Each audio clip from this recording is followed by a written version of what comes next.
This is a fun game for me. Everybody's talking about Kobe Bryant and Michael Jordan. Oh, well, this is the matchup that everybody's been waiting to see. I learned a lot this game. A lot about how technically sound Michael was. Because it's one thing in watching him play, and then it's another thing in playing against him. He's now in a postgraduate course. Yeah, boy. Accelerated learning. His technique was flawless. I wanted to make sure my technique was just as flawless. Been down a half court, and he wanted to know how, when I turn around on my jump shot, how to feel the defense. I told him you should feel the defense with your legs. Once you feel the defense with your legs, you can take advantage of that. That was very inspiring for me.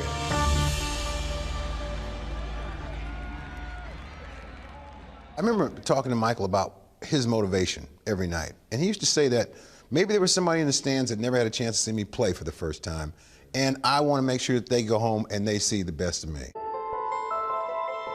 I remember being a kid and going to games, expecting to see the players play. It never occurred to me at the time that they might be tired, they might be sore, they might be sick. It never occurred to me. I just wanted to see them do what they do.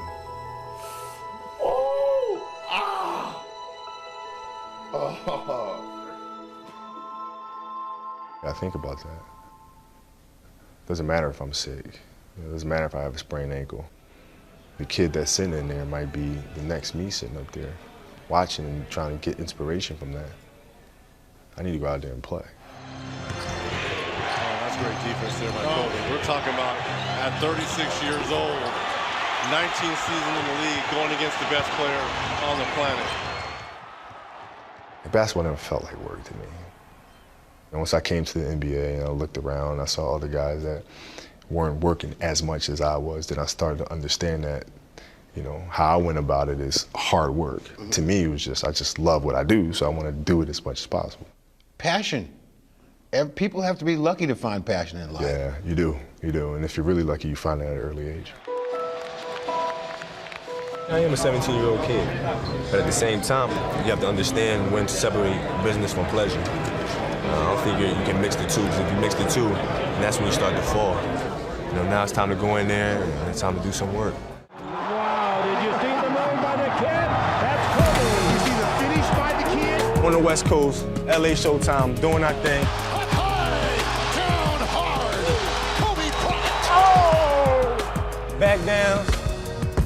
Fadeaway. Kobe down the middle, in the air, shows up Crossover, the playground moves, shades going behind your leg like that. Here comes Bryant. Oh, lives the rising play. 360 turn in the air and spin it in.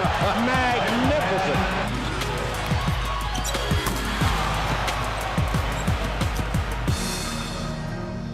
Did you set goals when you started in the NBA? Did you have goals at that point? Certain things that you wanted to do? Yeah, it was really simple for me at the time, which is win as many championships as possible. That was it.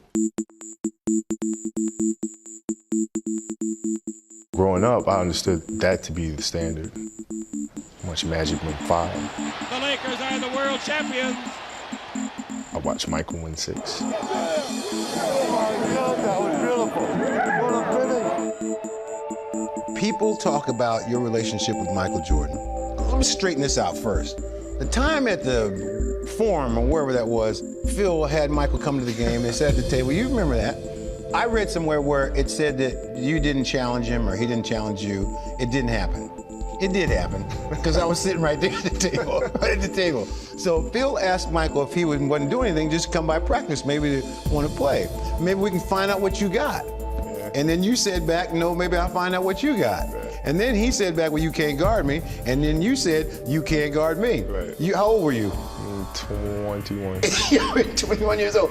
There was a silent moment. And then when we walked out, and we were walking down the hall, Mike goes, I love that dude, man. He's a warrior. Because you did not step back. It's like, well, maybe we'll see. Let's play. Right. When we can play tomorrow, right. I got shoes. That's a foul all day long. Oh, I know you ain't talking. I know you ain't talking. Hey, you only got 3 now. I get 6. I would get that foul. You only got 3 now. I grew up watching him, and I grew up having that same type of edge and competitiveness. I know where you're going. You got to get up quick. If you knew where I was going, why you go for the fake? Mike, after you face the ball, where else you going to You go? left your feet. Yeah, but where else you going to go? In the game, I go for you. I spun all the way around. I go for these ribs right here. Michael and I both know there's certain players that we can intimidate. Certain players are afraid. 4, 3, 2. That's all right. Hey, you know, I shoot them better when the clock going down. But every now and then, you run into a player that has the same DNA that you do, has the same competitive spirit that you do. And you quickly realize that the bullying and the trash talking is not going to work with this person. I can guard you one-on-one. You get what? It's nothing. Oh, now I know you lost your mind. You scored? Yeah. Makes you think that? That I can score on you? Yeah. No, I'm pretty confident I can score. Why? Because you done talked yourself into getting 50 dropped on you. Have you run into anybody playing today, younger players, that have that same fire, that same passion that you have for the game? Westbrook plays mean. Oh, with a vicious slam. He played mean like I did, with an aggression, much the way I play.